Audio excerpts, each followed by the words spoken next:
Hello, gentle viewers. This is Guardian welcoming you back to Out of the Park Baseball 22 with the Pittsburgh Pirates coming off another World Series win somehow. We find ourselves at another point of. What's the word I'm looking for? We find ourselves at another point of trying to retool again with the number 3 player payroll in the major leagues. And a couple of things to note here.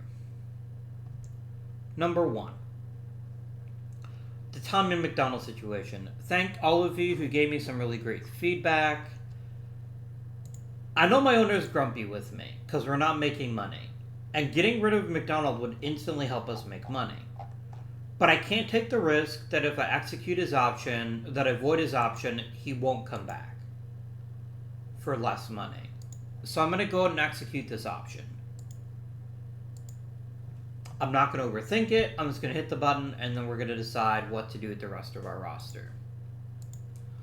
So his salary this year is now guaranteed. What else can we do?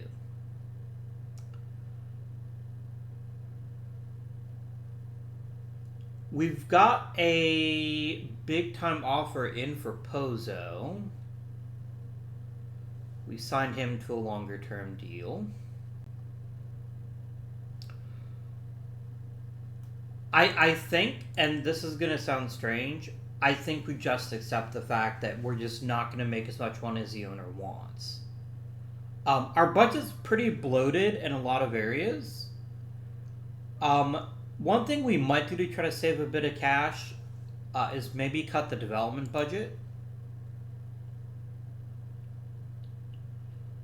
Like, we've had really good success with developing rookies, and I think now it's going to be as much, if not more, about having consistently good. I frankly think we might need the free agent room, but we're gonna wait right now. We're gonna wait, guys. I am not over budget, am I?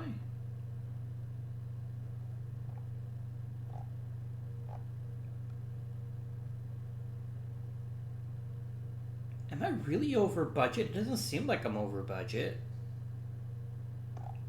I wonder if that's just a glitch. Like maybe the arbitration stuff hasn't cleared off. We're going to let Nate McConnell walk. We've got single-year offers into the other players. And we're going to offer Pierce that qualifying offer. If he takes it, great. That gives me stability. If he doesn't take it, we can find somebody cheap to replace him. So, a couple of things to think about going into this season. Mike Sorrentino will almost certainly make the Major League roster. I don't really see a scenario in which he doesn't. We desperately need better relievers. And I think he offers a significant upgrade over some of the options we do have. Johnny Cerulli is probably going to get a chance to compete for a major league job. I'm not saying he's going to get it, but especially if we don't get Pierce back, someone is going to have to play in right field, or left field rather. I could just bump Joe back to left. That would be fine. So that's another possibility. We're going to need a new second baseman, so Jose Nargiso might get a fair shot in spring training. There's a bunch of players here who might have a better than average chance of making the roster as a rookie. To say nothing of someone like Jeff MacArthur becoming a designated hitter or what have you. So, what's our next move? Is there anything we want to do? Oh, we also have major issues with our staff cohesion. I think getting a new team trainer will help, though. We'll see how it looks after that, because this is one of my owner goals, right? So here's what the owner wants. The owner wants us to win the World Series again. I also want that. They want us to steal more bases. I don't care. He wants more profit. Go to hell. But the rest of this is very realistic. I think it's very, very realistic that we choose some more goals. But we're not going to make a profit. Our salary is way too big, and I could just cut the development budget. Like, that physically pains me, but maybe that's the path to being a bit more profitable and getting a bit more money to spend. I don't know. I've never played the balance of trying to figure out how we can make the most money. I just don't find that fascinating. I love it in board games, but I don't love it in this particular game. Because what's really holding us back is the market. That's what it comes down to. If we had more fans... Like, I think we're mobilizing a very high percentage of our small market, but the market remains small. Until that changes, our revenue is going to be capped.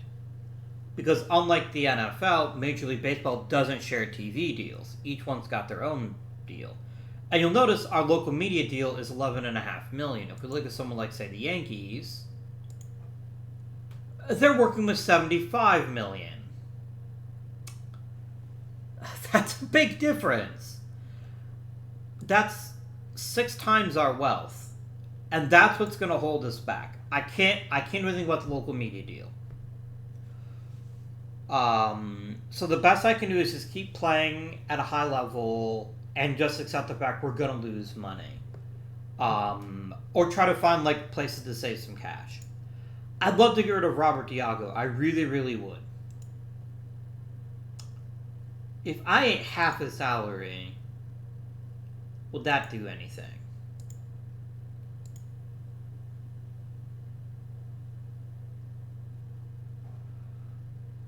The thing is, I'm getting equally bad contract offers. That's my issue. Look, you're essentially asking me to take on salary in the form of your player, but then also lose money. I don't like that.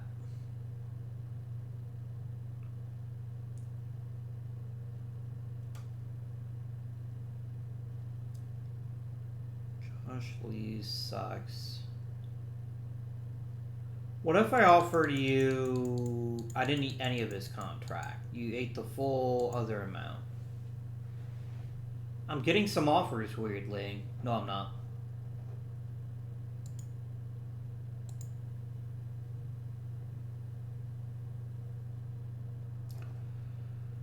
Okay. So Chris Lombowski. The Dodgers want to get rid of him. And he's not a great player, and he's guaranteed... No, this is trading one bad contract for an even worse contract. Hard pass.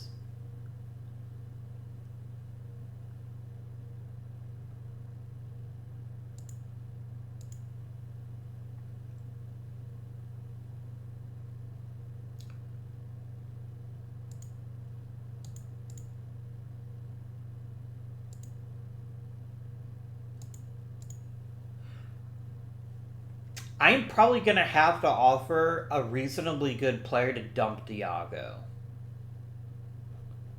Let's talk to the Yankees.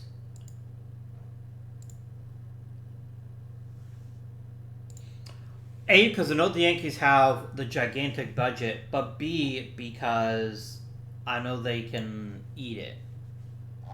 And let's take the very worst prospect in your system, Dave Wills.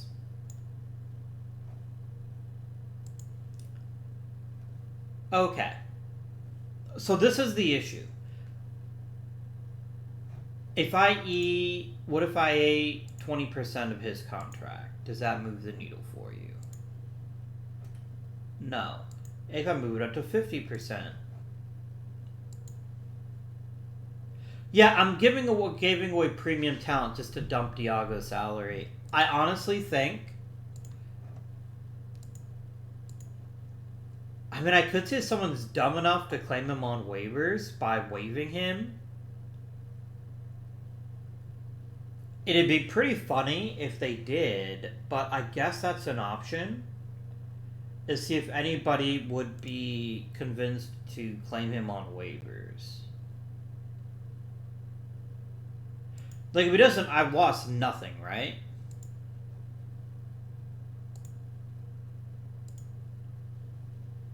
So we're gonna see if that makes any difference here. Wow, you're a jerk, Estrada.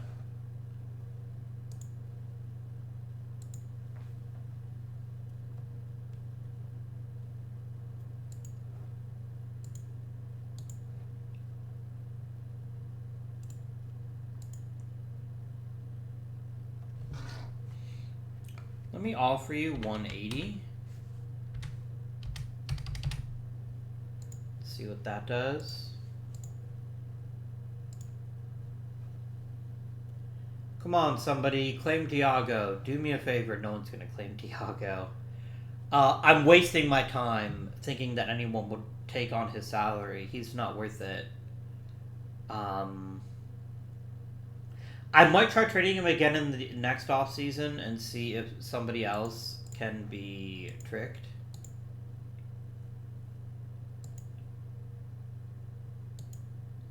Okay. You do not have a better offer from someone else, okay? I'll give you $750K. I'm gonna pay for a great team trainer. Hey Olivo. 200 is my final offer. If you don't take it, then I'll find someone else.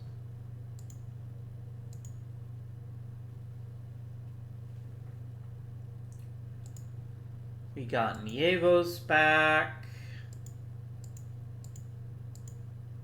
Signings here.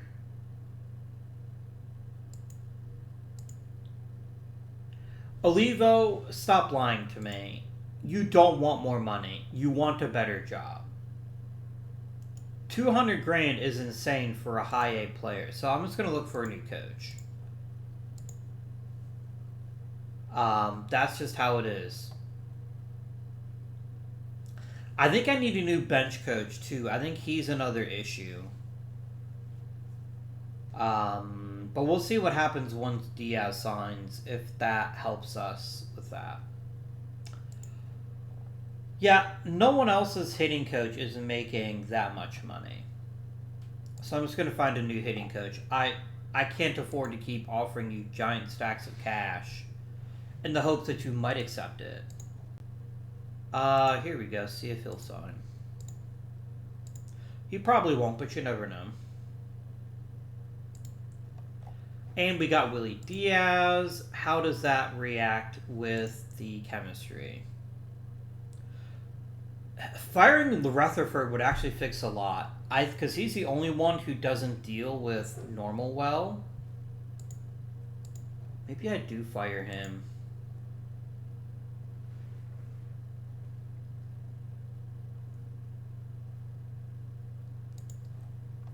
Call up Zach Houshins, make him my bench coach. Like, Rutherford is definitely a good coach, but he's the only person tanking it. I'm going to wait, and once we get a bit deeper into the offseason, maybe around spring training or so, I'm going to look and see if we can fire our current bench coach. I'll give you 200 grand. I don't mind.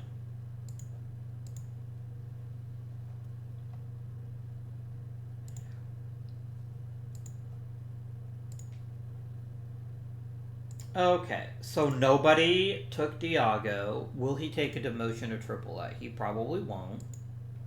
He won't. So basically, I just did nothing. That's what I accomplished. Great. I'm going to keep him on waivers, though. I'm going to hope somebody's dumb enough to take him.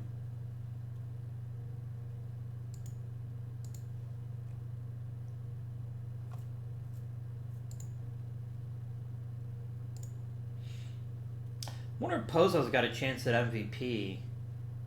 Excellent. Silver Slugger, Bill Garay, obviously. Chris Daly, that's interesting. Yeah, fuck you, Mike Klein. Retired, you old bastard.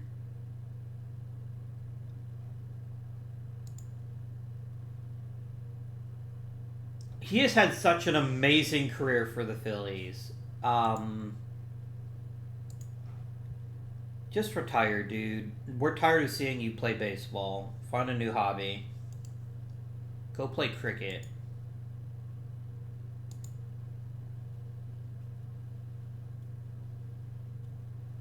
Rookie of the Year? Who ended up being Rookie of the Year?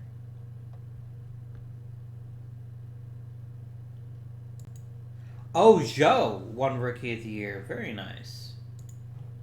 I got Manager of the Year again. I mean, I did win the World Series. And Tommy McDonald got another Cy Young. Well done, Tommy. Well done indeed.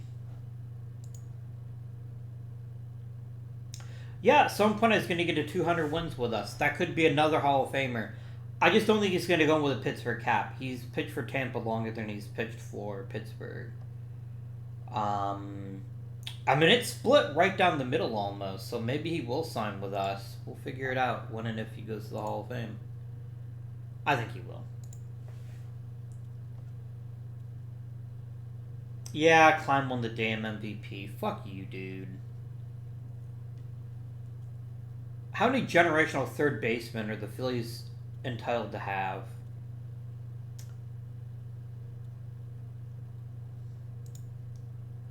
Whoa. I didn't see that coming.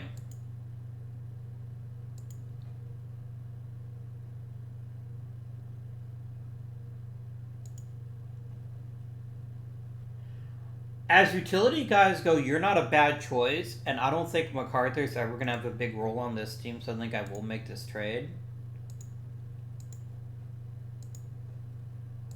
I did not expect that. I did not expect that at all, that Pierce would come back.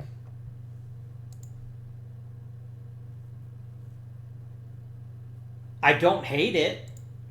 It lets me kick that particular can down the road a little bit. But intriguing. Very intriguing.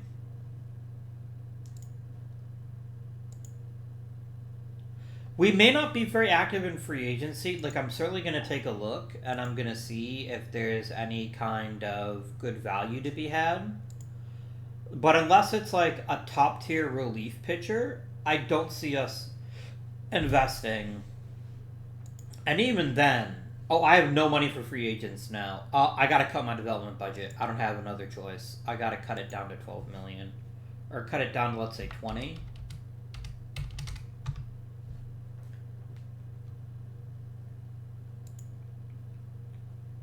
And where does that put me now? Now I've got money for free agents again, if I want them. Bump that up to a nice round $20 million, if you please. There we go. By the way, OOTP, please get rid of this warning if it no longer applies. That's very confusing to new players who might deliberately keep their development budget really tiny. Do I count the scouting budget? I gotta be honest with you.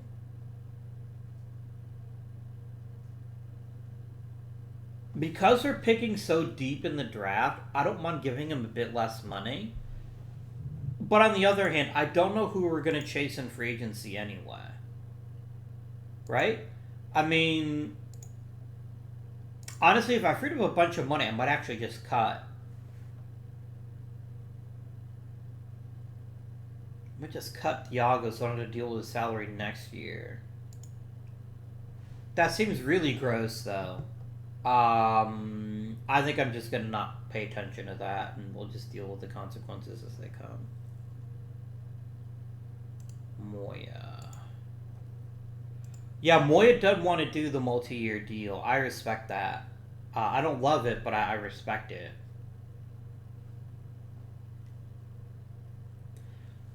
Can we, like, convince Diago to start, like, juggling firecrackers so he retires? That would be very helpful, my friend. Very helpful indeed.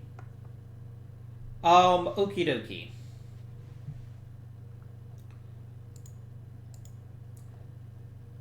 A mid-tier second baseman wouldn't be a bad choice. Someone I can trust to be a stopgap in case Nargisa doesn't turn out. But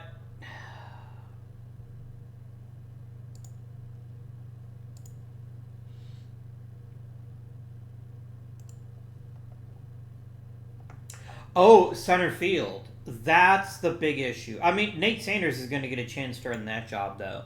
This might just be the year where we just give a bunch of rookies a shot. I wouldn't mind a one-year deal for a center fielder to kind of be a stopgap solution.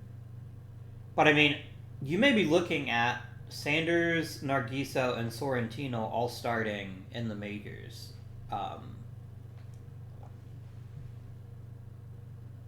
We definitely need more outfielders, though. Luis Gonzalez will almost certainly start in the majors as well.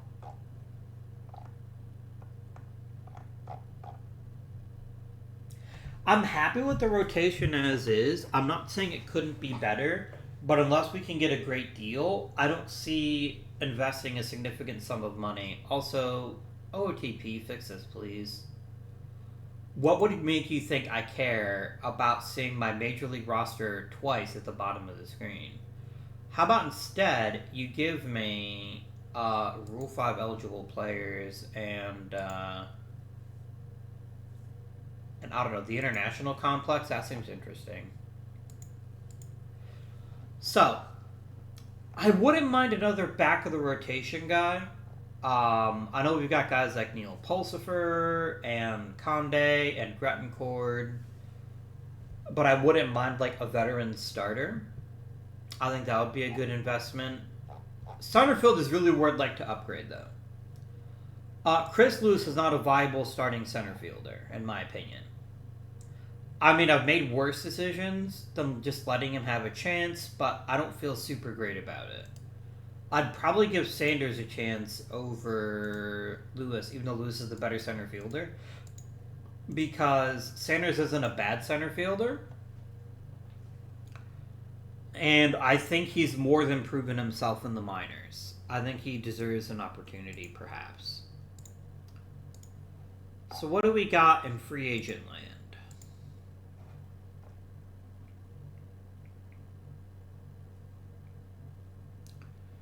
Let's start by looking at starting pitching.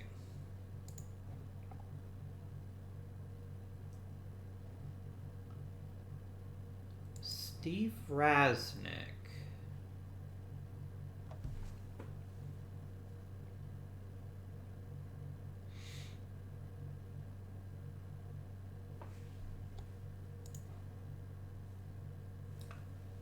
Interesting. I don't hate it. He's got really good control, and he's a ground ball pitcher. I know he's got some serious injury proneness, so maybe like a Juan Octaviano would be an even better choice. I don't love his movement, but I've got to think on a better team that there's something more that Octavio offers us. And let's not lose sight of the fact it would cost me $1.6 million. I think we'd be stupid not to bring him in. So we're going to offer him a contract. I'm not promising you a role, by the way. You'll probably be in the starting rotation, but I'm not going to guarantee it at this point. Now let's look at center fielders.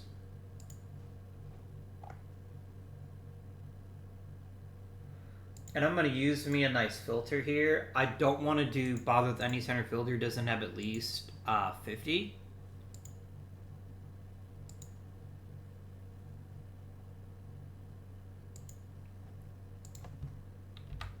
So it'll get rid of the fake center fielders who've played the position like twice in their lives. Yeah, my friends, I'm not really seeing anybody that's worthwhile here.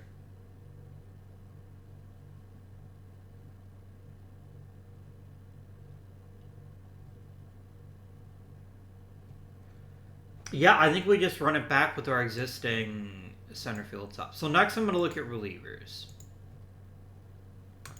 Weirdly, we'll say CF defense. Weirdly, no center field, no relievers are good at playing center field. Imagine that. I was looking for a nice bargain here. Somebody that can compete for a spot in the bullpen without costing me too much money. Craddick? Craddick is a starter. He's not a reliever.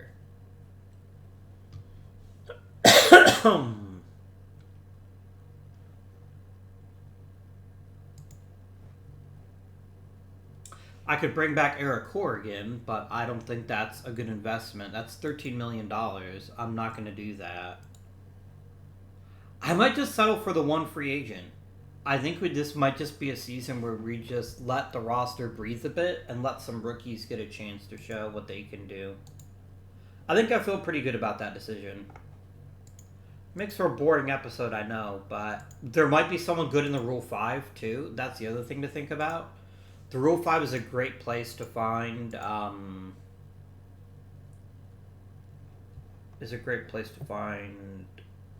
cheap players.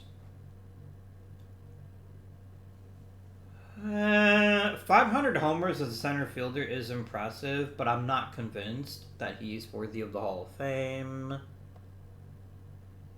I'm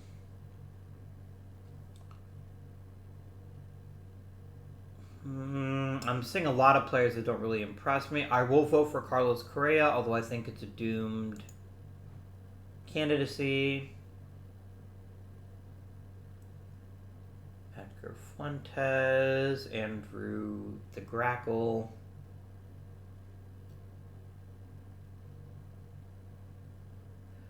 I like Mike Hutner. I'll vote for him. Joe Joseph, pass. Titan Lozen, big pass.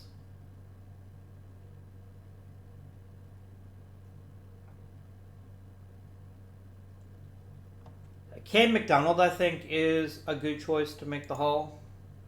I think that makes sense to me.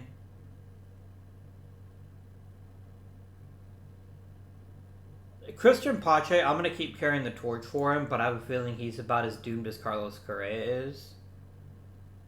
I'll vote for Isaac Paredes.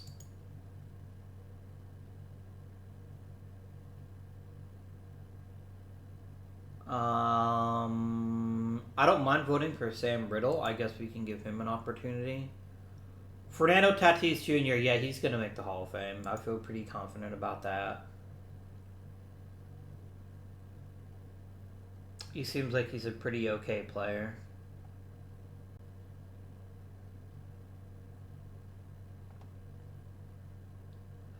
Guys, I don't think he'll make it, but I feel I'd be doing myself a disservice to not vote for Cole Young and just see what that ends up getting us. Hey, it's Zion Rose. He made it too. Yeah, he's not going to the Hall of Fame. I'd love to vote for another starter. We're just at that point in Major League history where starting pitching is just, it's really hard to judge it. I think I'm good with this, as is. Submit ballot.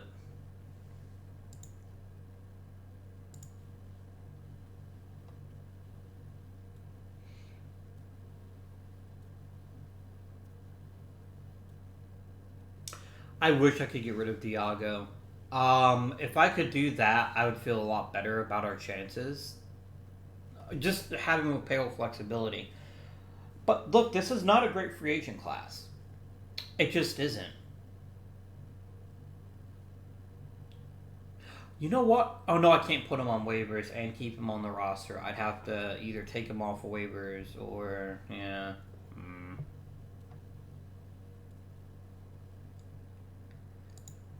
Okay, we've got some leadership. Very nice. Because while I don't hate Luis Montour, actually, do we convert him to the bullpen?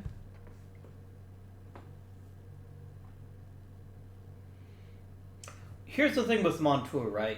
He's a phenomenal talent, and he's really good at movement. But his big issue is that he doesn't have very much control. And that's going to be an issue as a starter, whereas it'll be a bit less as a reliever. What if I converted you into being a reliever? Also, what if I had my own freaking scout and not the stupid bargain basement strategy? There you go. What if we convert Montour into a reliever? Does he gain enough in stuff to make him worth keeping? Or do we just trade him? Let's find out. Reliever.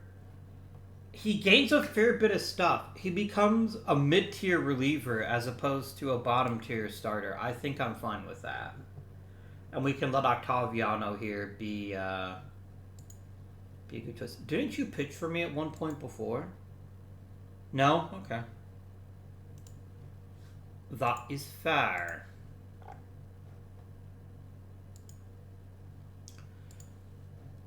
Ooh, I didn't look at Japan's posted players. Are you any good? Not really. You're not terrible, but I don't feel like paying you that much money.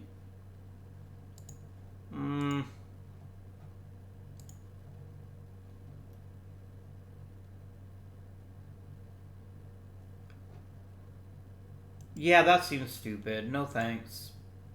I don't think he's good enough. Yeah, I think we're going to run it back with our existing roster instead of investing too much more into free agency. I'll definitely take a look at the Rule 5 draft, though. That's one of my favorite places to find good players. I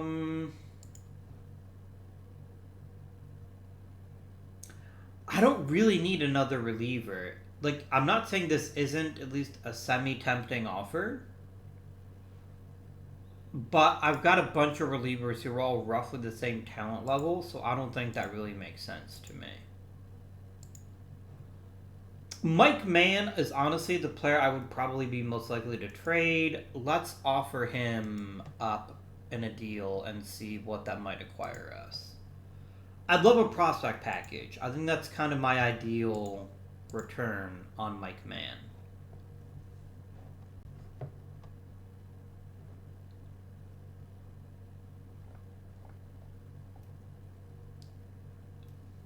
Okay, I'm looking for the very best possibilities. I'm seeing a bunch of people in the high 50s. So let's start with Cesar Feiner. No, that was easy. Eric Wolf. I don't hate Eric Wolf. I'm not convinced he would ever have a big role on our team because of his skill set. He's kind of an old school center fielder. He's not bad at anything, but he's not great at anything either. Who else is being offered to me? Danny Luna is nothing, as is Ted Schmitz. Israel Oliva. I mean, the other benefit of Eric Wolf, though, is he is athletic enough to play any of the center field positions, whereas Israel Oliva is doomed to be a corner outfielder. He's got a good bat, though. Like, I don't hate this offensive combination.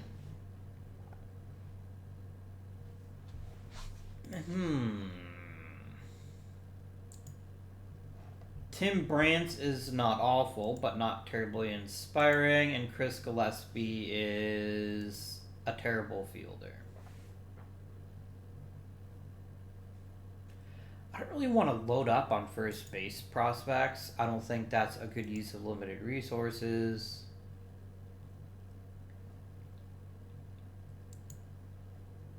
Okay, Esteban Troney is green as shit.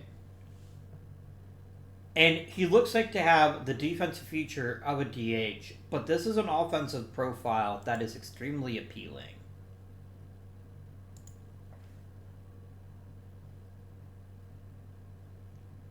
Guys, I don't love Josh Harshberger, but I don't hate him either. I wish he was a little bit better defensively, then I'd definitely be happy with taking him. And Sandy Sendejas is a pretty decent utility guy. This is my favorite return so far. I think I'm going to try to get a bit more if I can. But I don't hate this. And yes, Mike Mann is a major league caliber starter at a position he will never get to play at. Unless everything goes horribly, horribly wrong, Mike Mann is not starting in the major leagues for the Pittsburgh Pirates. I'm going to discuss this trade. I'm going to see if I can get him to add one more prospect, or just a better prospect, perhaps. I'm not going to ask about Ken Bauer. I'd love to get him, but I know you're just going to flat out tell me no. Maybe you wouldn't. Let's try it. Yeah. Bauer is an issue for you, which is totally fair. Gross.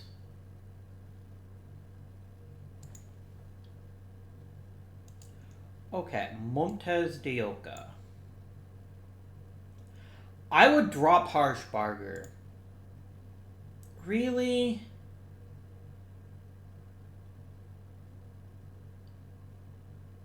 Really? I asked for a worse prospect and you're like, haha, nope?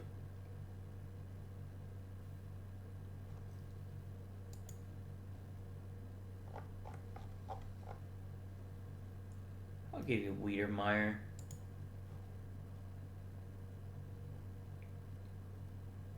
Yeah, I'm just going to take this deal. I think it's the right call for us. I think it gives us intriguing hitting prospects, and that makes us a better team in the future, because we've got to think of both long-term and short-term.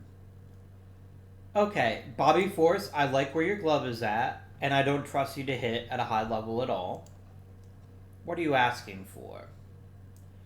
Caleb Bautista? Absolutely not. I decline to accept your offer.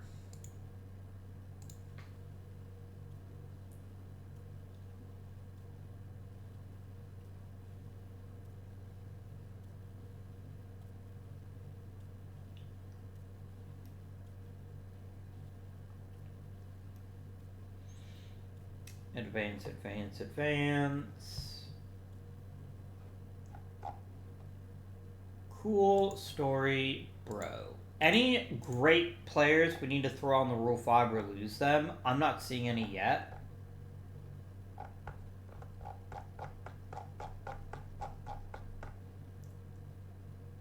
Okay, so literally just look at that screen. That's way more convenient. I'm gonna try it. I'm gonna try this shit. No, it's not gonna work. No one's gonna take him. If they did take him, just instantly return him. It's funny to think of doing it, but it's not gonna fly. I'm not that stupid. I don't think. So my friends, let us check the Rule 5 draft. I'd love to get a center fielder and maybe an intriguing reliever. What all is available to us, the Pirates of Pittsburgh?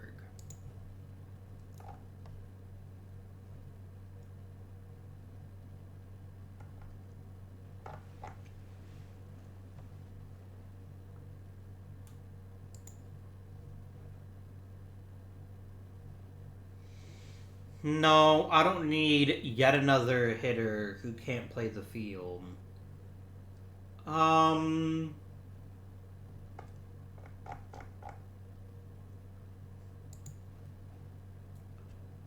Oof. I don't like Bubba Warren. I don't like someone whose control is that terrible as a reliever. I think there's a bottom line there. Chris Gomez doesn't do it for me either.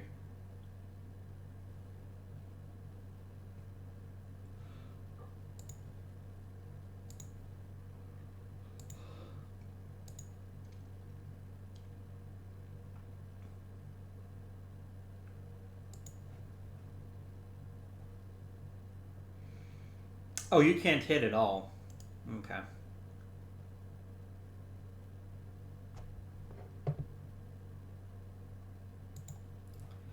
Yeah, I'm seeing a bunch of guys that just don't impress me any more than Nate Sanders would.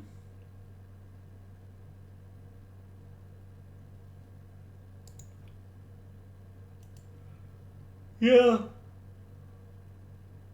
Hard pass.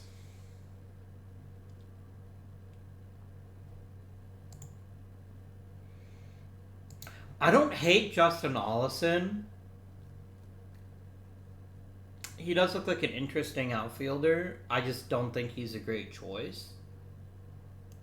Yeah, I'm just going to go ahead and just skip the Rule 5 this season. There's just nothing here that really excites me in terms of talent level.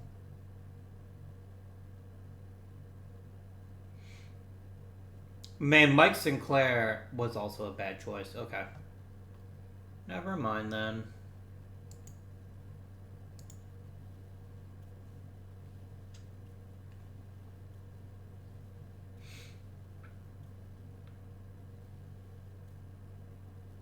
Once we end this particular year and start the preseason, I'm going to try to trade Diago again.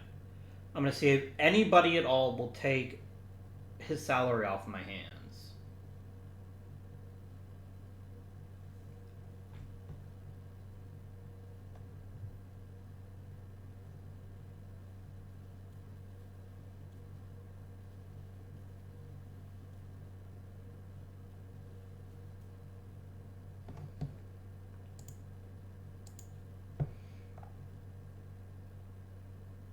Tatis and McDonald made it. Cole Young got enough of a vote till he's stick run on the ballot. Why do I care about this one? Oh, Rob Wild got traded. Cool. Cool story.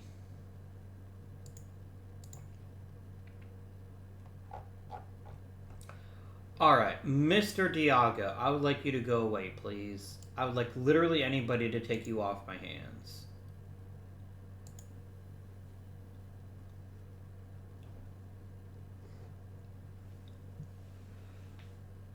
I mean, huh.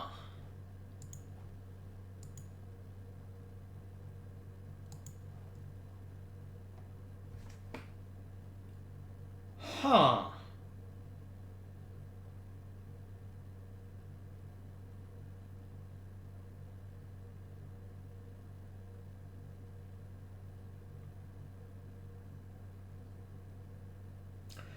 A homecoming for Ricky Peral?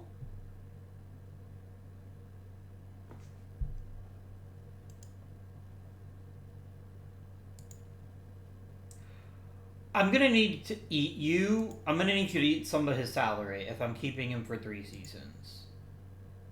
No. So here's what makes Peral interesting. Number 1, he was a big-time star with us back in the day. Number 2, his 3rd year is a vesting option, which means I can just bench him and he loses his contract.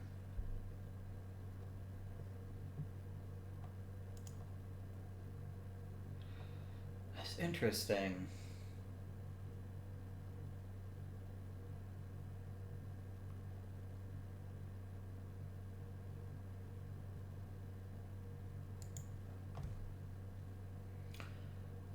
Peral is still a pretty okay center fielder, although he's not great at it.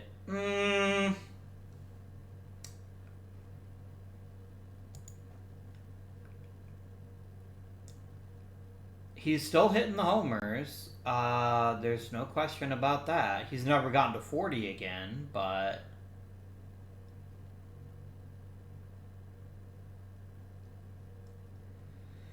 Huh. Who else was I being offered?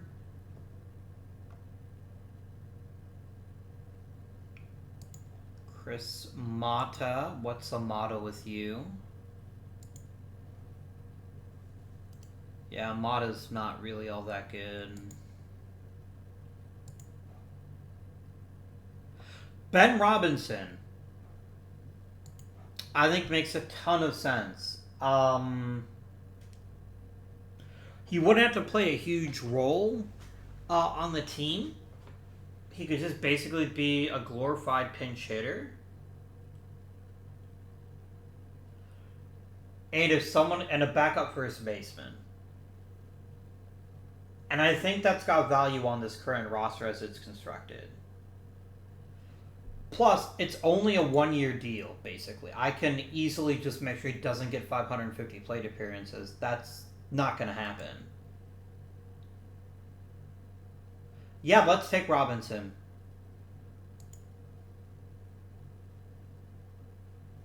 Can he should eat any of his salary, I wonder?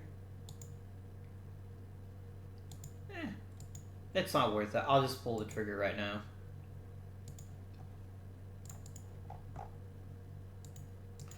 Yeah, I mean, he's incredibly overpaid, as Diago was, but our bench bats have been pretty weak in the recent past.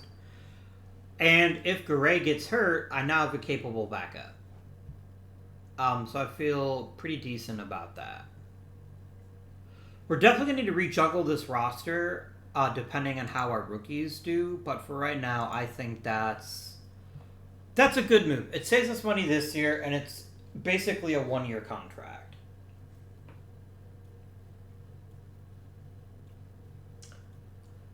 I have to say the story of bringing Perral home was fairly tempting, but I think in the end it just wasn't that great a choice.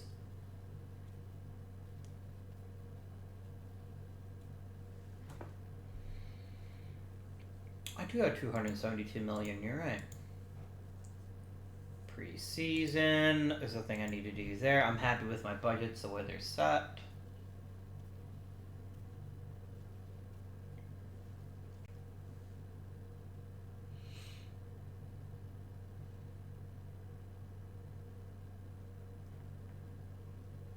Now, of course, what'll happen is Garay will get hurt, and I'll end up playing Ben Robinson too much. It's fine. Edgar Cedeno got a little better in the complex. Very cool. Dude, even eating 40% of his contract is not enough to justify taking Chris Mata off your hands, so I will reject your trade. I don't dislike him, but even you eating 40% of his contract is not enough for me to suck that up. I've got much better things to do with my cash than to help you.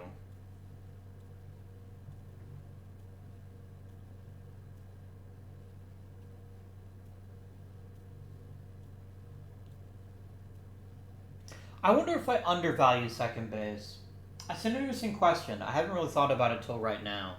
It seems like I'll be willing to pay a premium for catcher, center field, shortstop, even third base. But second base, I just consistently seem to not want to pay a lot of money for. I wonder if that's a weakness. Alright. So, very, very important offseason for Nargiso, Sorrentino, and yes, I will give Cerulli a chance in the minors, and definitely Nate Sanders. Of all the players I just called up, Nate Sanders has the clearest path to the major leagues, in my opinion.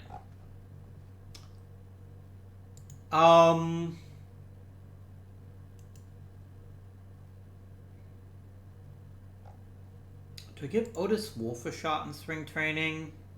I think he needs to stay at Double-A. I think he needs to develop a bit farther before we think about promoting him, in my opinion.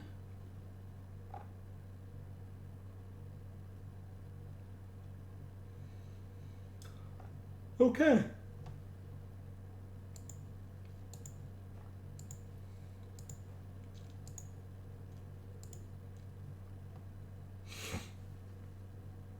Really? You would start Gamma? You know what? I guess I kind of ignored him, didn't I? I could see playing Gamma at center. We'll see what happens, my friends.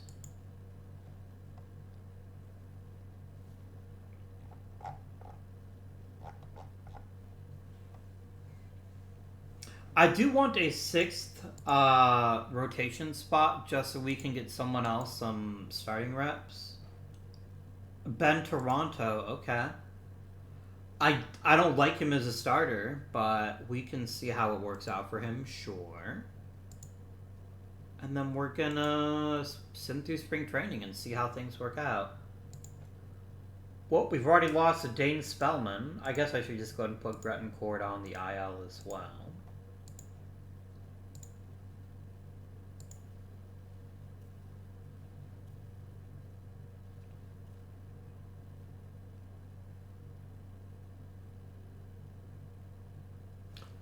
Did you know the diameter of your mom is 18 feet?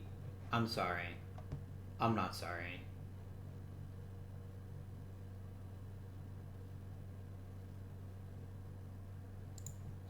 Anything interesting changing here?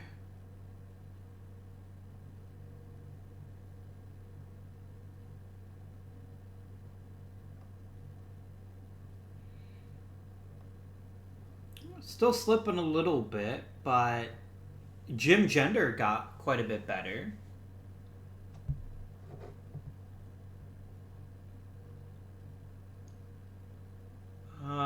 Avila's definitely aging, as are we all.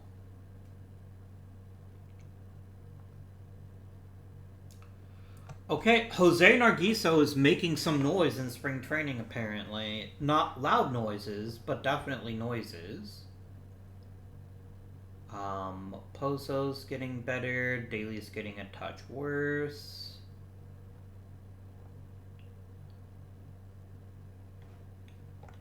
Okay.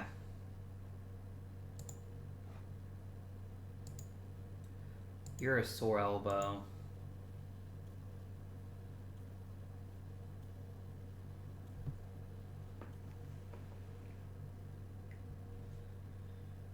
I mean, 4 days isn't that big a deal for me.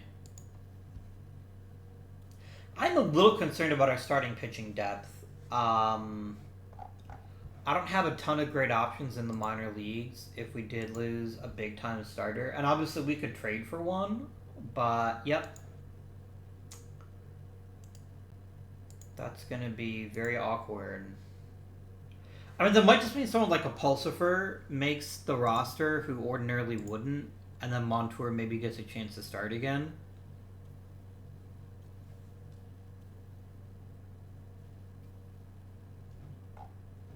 Hell, maybe even Rich Conde is going to get a chance to do some pitching in the big leagues. We'll have to see.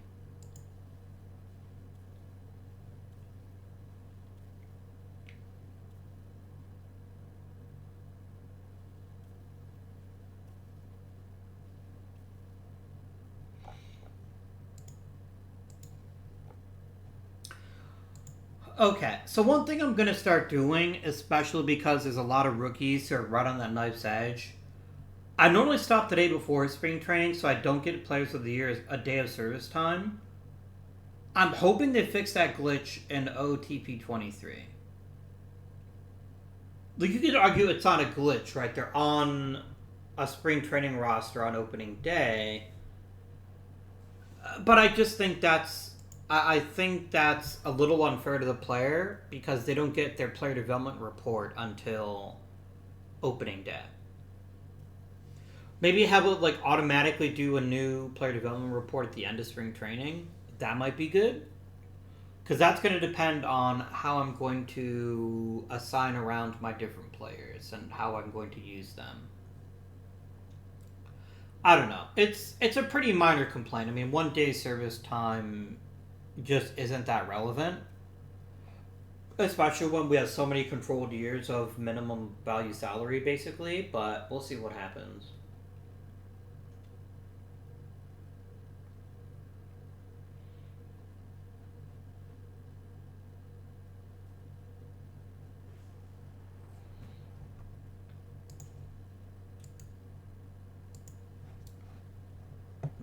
Okay, Brad Cullum got a little better. Mike Brandon got a little better. Luis Gonzalez got better. Nate Sanders got like a tiny bit better. Jose Gama got a lot worse.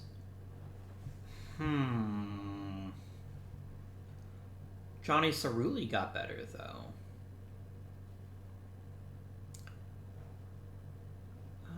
Oh, dang. He unlocked new gear. That's pretty impressive. I like seeing that. How is my minor league system looking these days? I am 22nd. And you know what? We haven't drafted great the last couple of seasons, so I'm not that surprised. Okay. So. Gotta get rid of 10 players, and we presently have 17 pitchers. Let's get that down by at least 4. Jody Cox, no one's gonna take you off my hands. Oh no, I lose Jody Cox.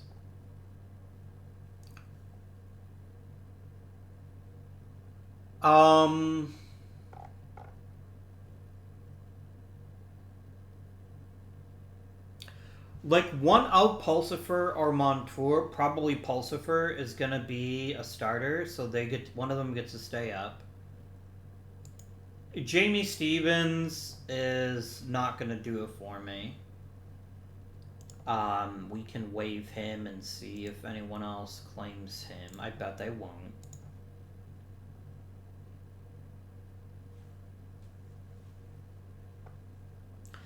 I have a lot of pickers that are all right around the same level of talent. I'm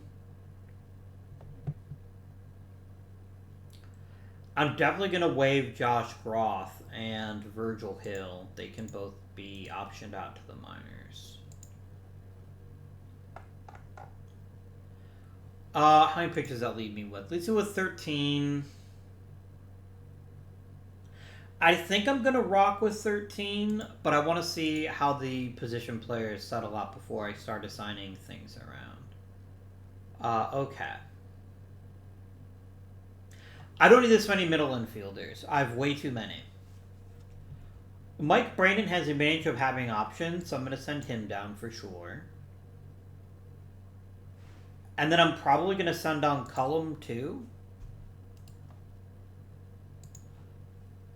No, Cullum's really good defensively.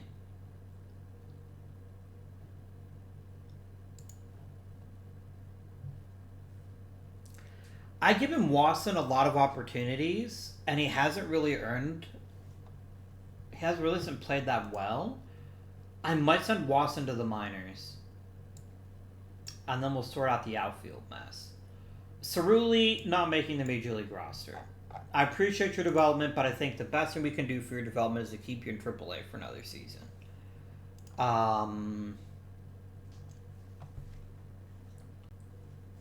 Vinny Salazar is just not very good. Gotta get rid of 2 more players. Almost certainly 2 outfielders. Luis Gonzalez. I'm sorry, my dude. I'm really sorry. It seems like every single season, I think you're finally going to make the majors, and I have to send you down. Because I have to keep 2 center fielders. That's the problem. I have to carry 2.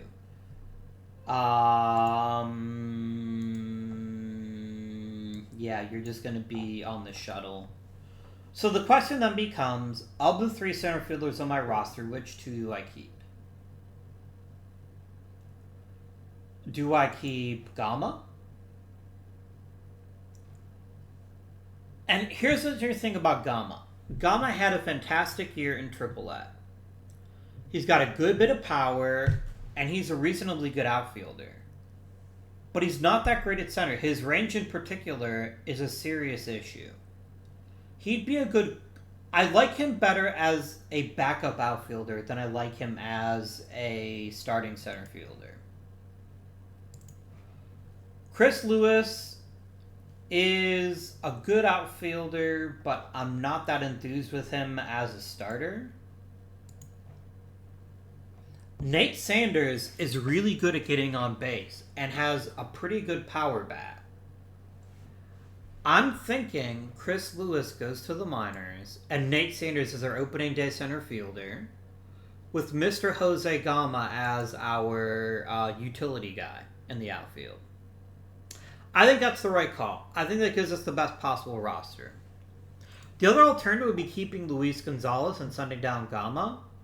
Because although Gonzalez isn't great at center, no, I know Gonzalez is the better bat, but I think this gives us the better team.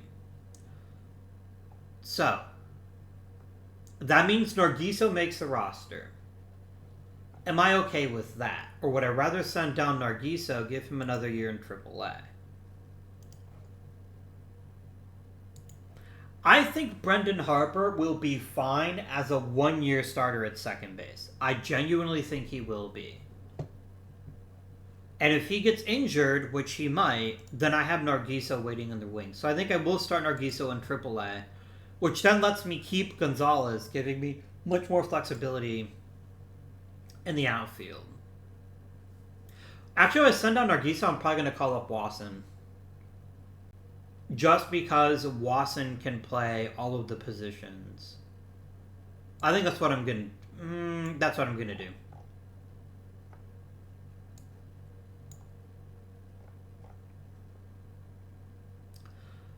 Because Wasson can play the corner outfield positions reasonably well. And although he's not a great hitter, the fact he fills so many spots makes him more valuable to me than just Luis Gonzalez or Justin Nargiso would. So Nargiso, my friend, I need to see you work on your bat a bit farther. But trust me when I say you're going to be in the majors sooner rather than later.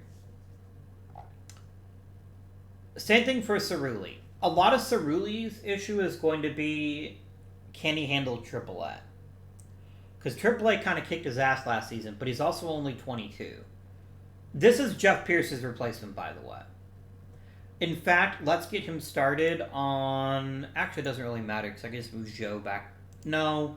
Let's get Cerulli some reps at left field.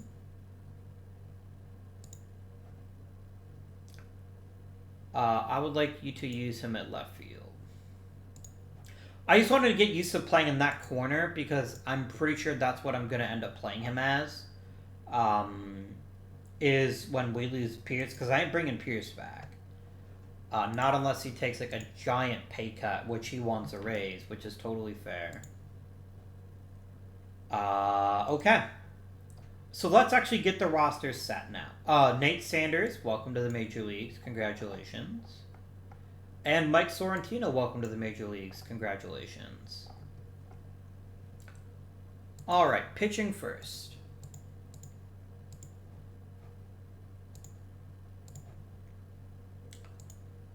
Five-man rotation. Okay, McDonald, easy number 1. Number 2 is probably Caleb Bautista with Nieves as the number 3.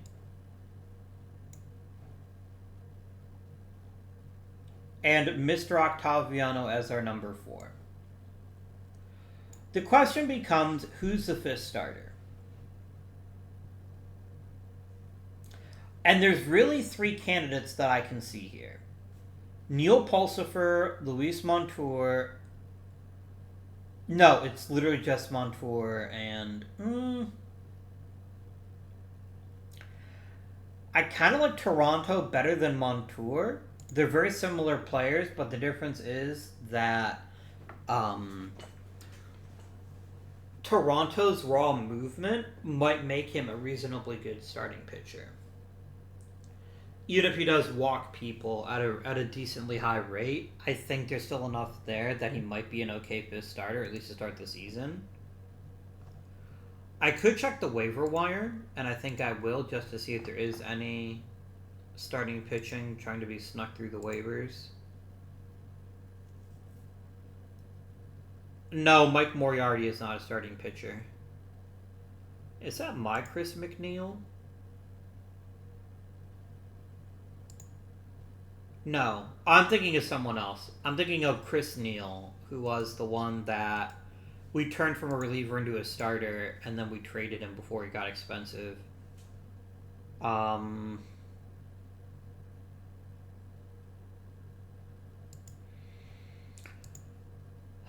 willing to give the spot to Toronto.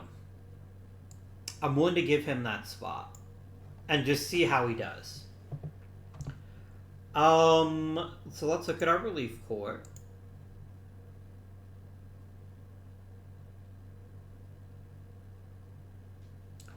Why do you think I want batting ratings? Quit being weird, game. Thank you.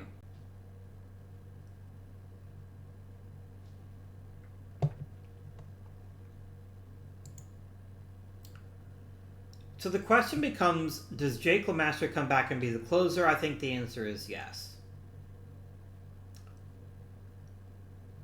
Jim Gender has really good stuff, but his control is just off the pace of what I like to see from a closer. Plus, LeMaster's got that movement, and that's going to mean he doesn't give as many homers. Now, the flip side is he doesn't throw as hard as he used to.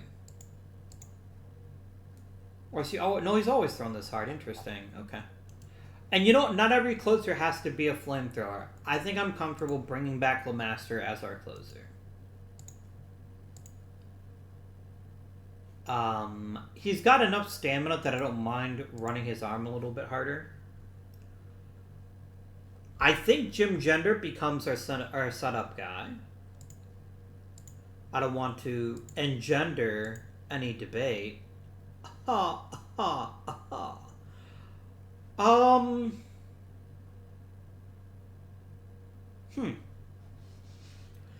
we make Luis Montour a lefty killer long reliever? I kind of like that option. We haven't had a really good left-handed arm in the bullpen in a long time, and if Montour can fill that role, I think we'll be a better team. Okay. Who's going to be next man up in the case of a starting pitching injury? It's going to be Neil Pulcifer. He's going to be emergency starter, long relief.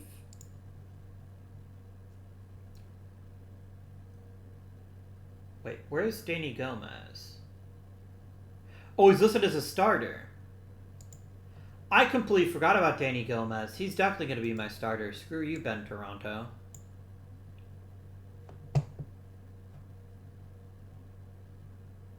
And then you're going to become long relief emergency starter.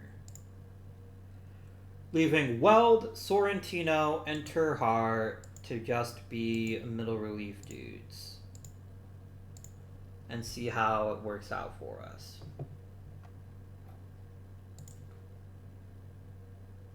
I completely forgot I even had Danny Gomez. Now, I will say he's going to be an issue as a starter in the long term because he's only got 2 pitches. But I'm more than happy to give him a chance to be a starting pitcher this season and just see what we can get out of him. I trust him a bit more than I trust Toronto. Just because of Toronto's control, which at least Gomez doesn't have that issue. Okay, pitching staff set. It could be better, but I'm pretty happy with what we've got for the moment. And when Moya gets back, we're just going to be that much deeper in pitching talent.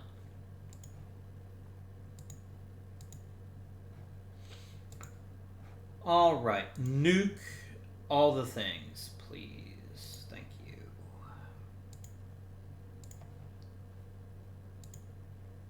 All right, we have a ton of viable options to be our number 3 hitter. I still think it's Avila for now. No, it's Pozo. I think Pozo's edge in contact and power make him a bit better as a number 3. And Avila's going to hit as our number 2. Bill Garay is going to hit cleanup. And Jeff Pierce is going to hit 5th? Or does Joe hit 5th? No, Pierce hits 5th, and then Joe hits 6th. So the one thing I don't have right now is I don't have a real leadoff hitter.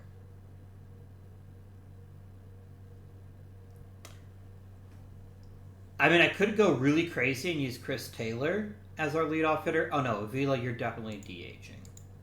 And backing up a catcher.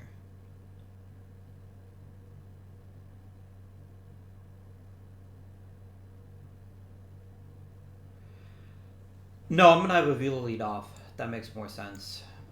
He still has the incredible batting eye and the really good contact, and I think having him lead off makes a ton of sense. Then who hits second? So let's see. We got catcher, second base, shortstop, and center field. Nate Sanders, I think, is a fair choice to hit second. I think he's a good all-around hitter. I will note for the record that Sanders really struggles against left-handed pitching. I'm going to have to platoon him. So that's probably when Jose Gama gets the odd start. Because Nate Sanders just can't handle left-handed pitching at all. That being said, does that change my opinion of Chris Lewis? No, it doesn't.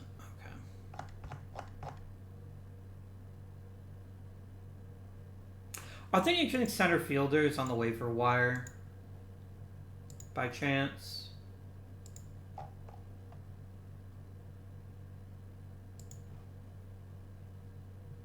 I don't hate Travis Holmes. I think as backup center fielders go, I think he could be quite useful.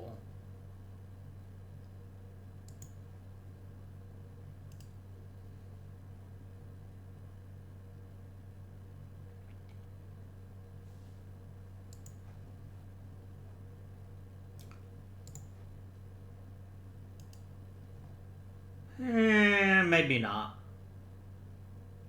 Maybe not. Maybe we just let Gama play center. No, I think we just punt on the defense because Gama's just not as good a center fielder as Sanders. No, we can do it. We can do it. I'm gonna stop talking myself out of it. Mr. Gama will be our center fielder against left-handed pitching. Harper's going to be playing second. I think he's going to bat ninth, though. Because I trust Chris Taylor and Chris Daly more than I trust him. Or Clint Daly. Whatever. I am going to roll with Avila as our backup catcher for the second season. Avila, you got to figure your shit out, though. You've got to figure it out. Or you're going to be gone in 2051.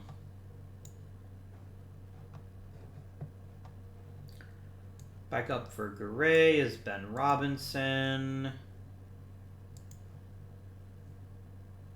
I could actually let Ben Robinson start against left-handed pitching. That's actually a really good idea, because then that also gives us a break with Garay. So I don't have to worry about him being quite as tired or increasing his chances of injury. Cullum gets first crack at all the infield positions, and then Wasson.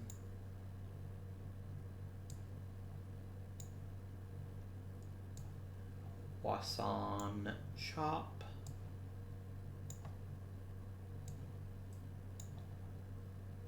Gama backs up primarily at all three positions.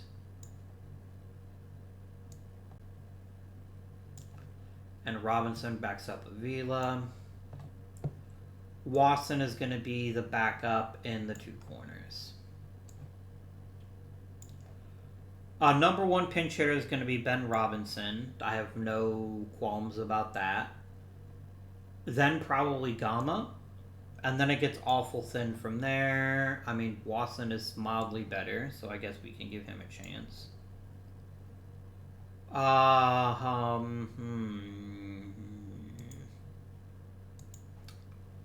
Let us, my dear friends, switch back to batting rating so I can see speed. You're literally all slow as fuck. So I guess Cullum and Wasson can do that. Okay. So we're now going to copy these and paste them over.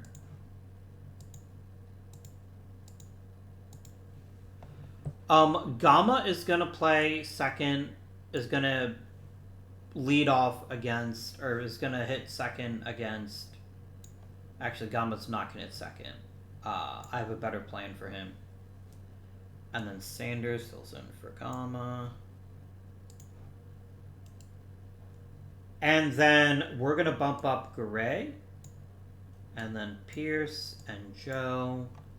And then Robinson's going to play for Garay against left-handed pitching.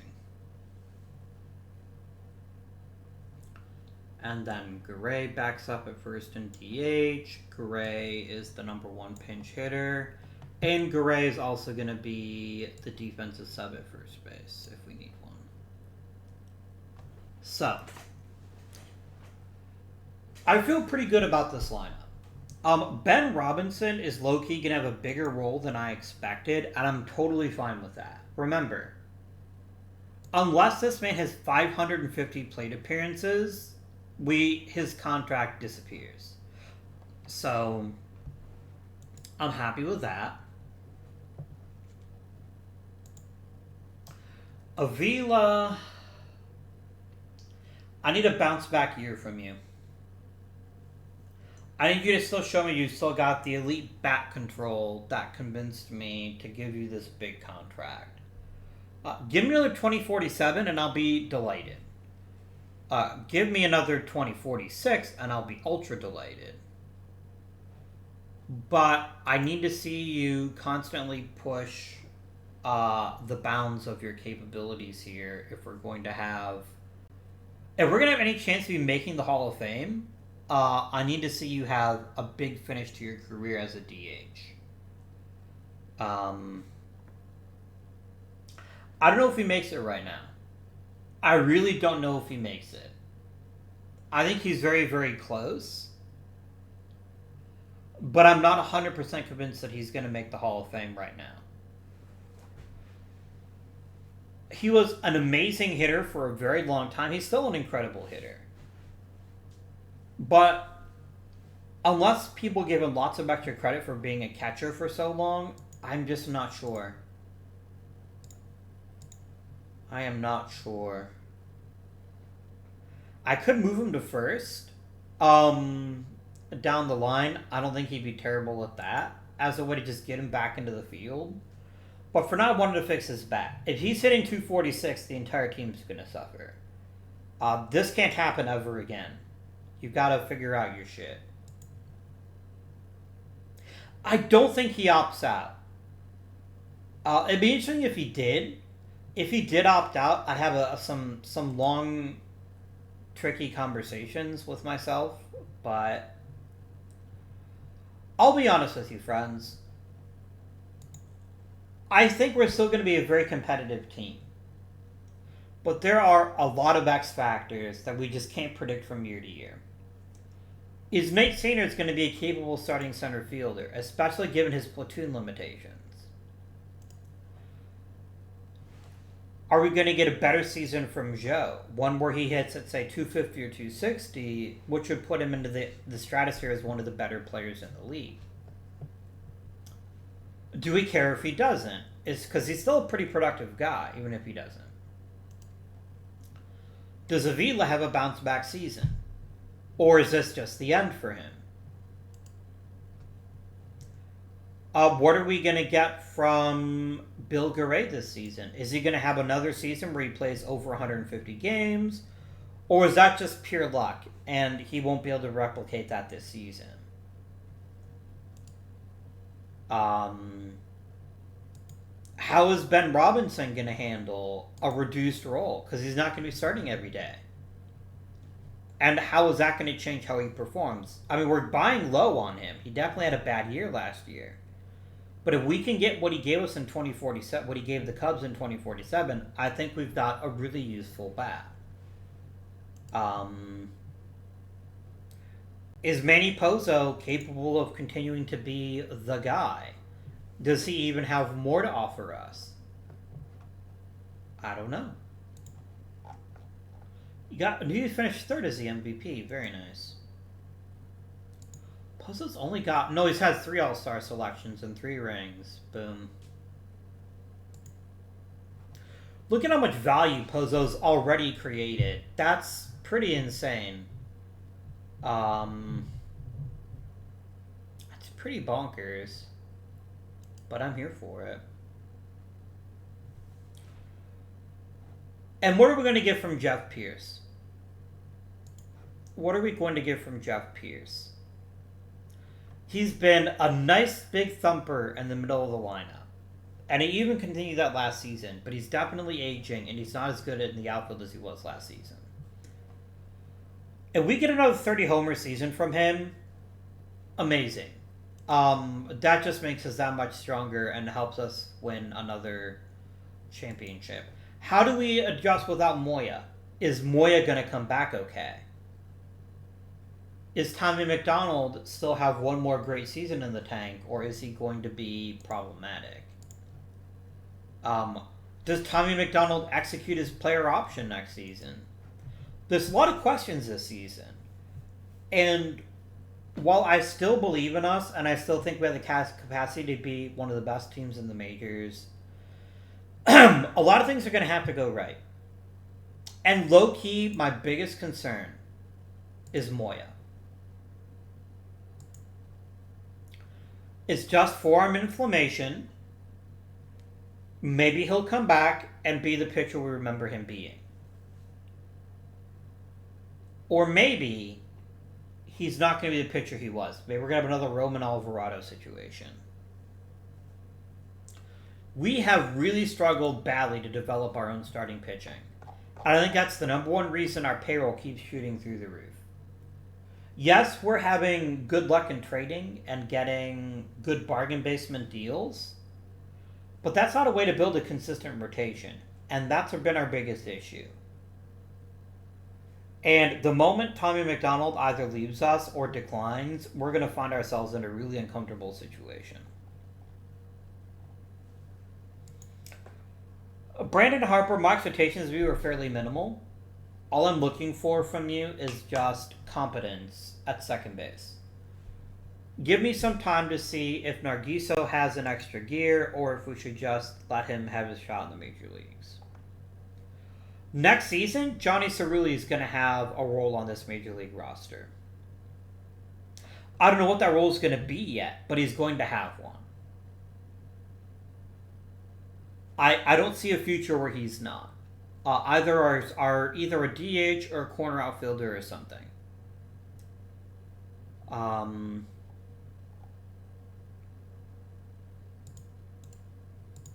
Clint Daly's going to get awful expensive in the near future here. Because he's been a premium defender that's managed to hit well enough to stay in the lineup without giving us too many concerns. I'll keep him as long as he's reasonably priced, but the moment he starts asking for like $10 million a year is the minute I cut bait on him. He got Rookie of the Year, didn't he? No, he got a Silver Slugger last year. I don't know how he did that, but I'm here for it. I appreciate it.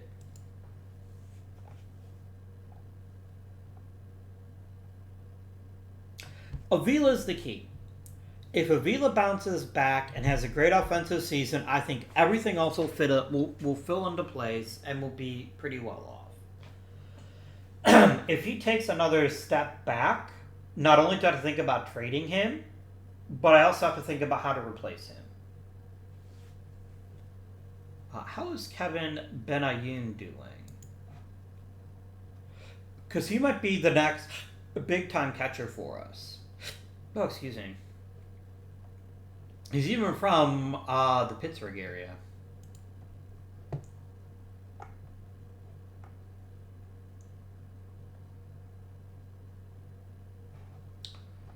However, for now, that's going to end today's episode.